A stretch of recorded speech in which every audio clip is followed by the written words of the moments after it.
राम जी के वन गमन के उपरांत दशरथ जी अपना शरीर का त्याग कर देते हैं। उस समय भरत जी ननिहाल से आते हैं और बड़े ही शोकातुर हो जाते हैं, बड़े ही शोक में डूब जाते हैं। उस समय वशिष्ठ ऋषि जी भरत जी को समझा रहे हैं।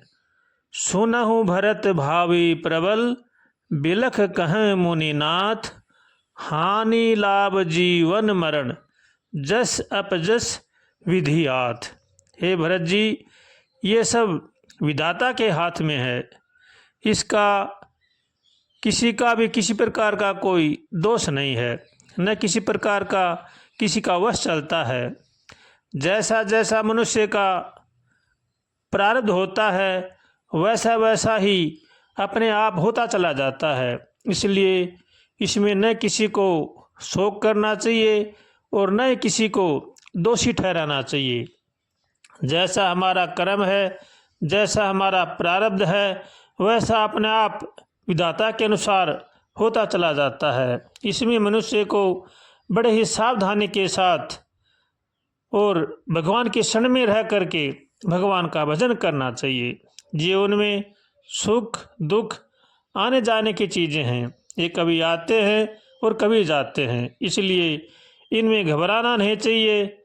जैसा हमारा प्रारब्ध है वैसा होता रहता है। भगवान से हरदम प्रार्थना करें कि हम कभी भी भगवान को न भूलें, भगवान का सहारा न छोड़ें। यही जीवन का परम उद्देश्य है और परम लाभ है।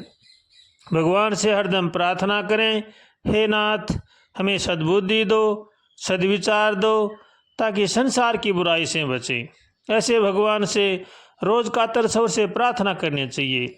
और सुख दुख तो जीवन के खेल हैं, ये तो जीवन में खेलने ही पड़ते हैं, इसलिए इनसे कभी भी घबराना नहीं चाहिए। हरदम सचेत रहें, सावधान रहें और कर्म अपने अच्छे करें।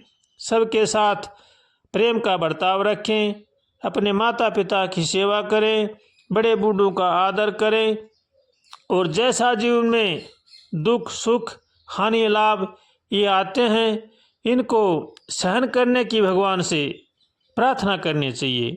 और हरदम सचेत रहें, जो भी कर्म करें बड़ा ही सावधानी के साथ और सोच समझ करके करना चाहिए, क्योंकि कर्म ही हमारा बंधन है और कर्म ही हमारी मुक्ति है। इसलिए जो मानव अपना कल्याण चाहता है उनको चाहिए कि वो सत्कर्म करें, भगवान की शरण में रहकर भगवान का भजन करें, अपने परिवार का पालन पोषण नेक कमाई से करें।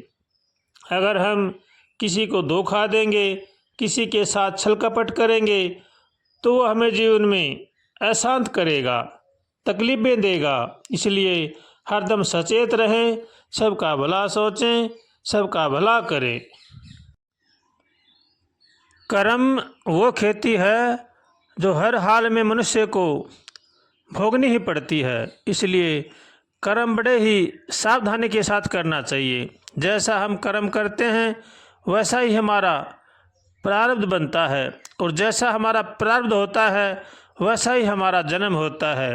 वैसे हमें माता पिता मिलते हैं, वैसा ही हमें रहन सहन मिलता है, वैसे ही हमें खान पान मिलता है। इसलिए हर मनुष्य को चाहिए कि वो अपना रहन सहन हार व्यवहार खान पान अपना ठीक रखे, सबके साथ प्रेम का बर्ताव करे, तो हमें भी फिर बाद में प्रेम ही मिलेगा। अगर हम किसी के साथ लड़ाई झगड़ा करेंगे, दूसरों को कष्ट देंगे, तो हमें भी बाद में वही मिलेगा। इसलिए जो अपना कल्याण चाहता है उनको चाहिए कि वो सब में भगवान को देखे और सबको भगवान का माने, और सबको भगवान का मान करके उनकी यथायोग्य उनकी सेवा करे।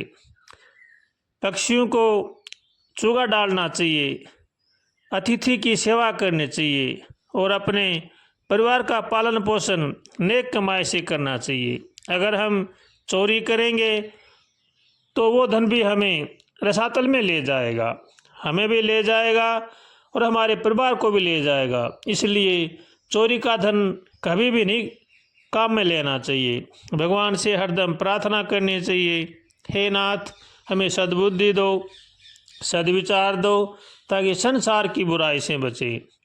जो जीवन में सुख शांति चाहता है, उनको चाहिए कि वो सबका भला सोचें, सबका भला करें और दूसरों को सुख पहुँचाए। अगर हम सबका भला सोचेंगे, सबका भला करेंगे, दूसरों को सुख पहुँचाएंगे, तो हमें भी जीवन में सुख ही मिलेगा।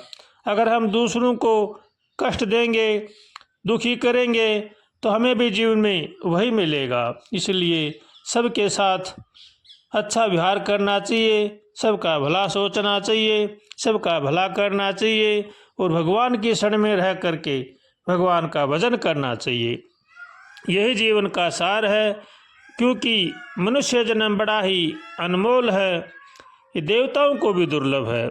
मनुष्य जन्म पा करके हमें सत्कर्म करना चाहिए, हमें भगवान की भक्ति करना चाहिए।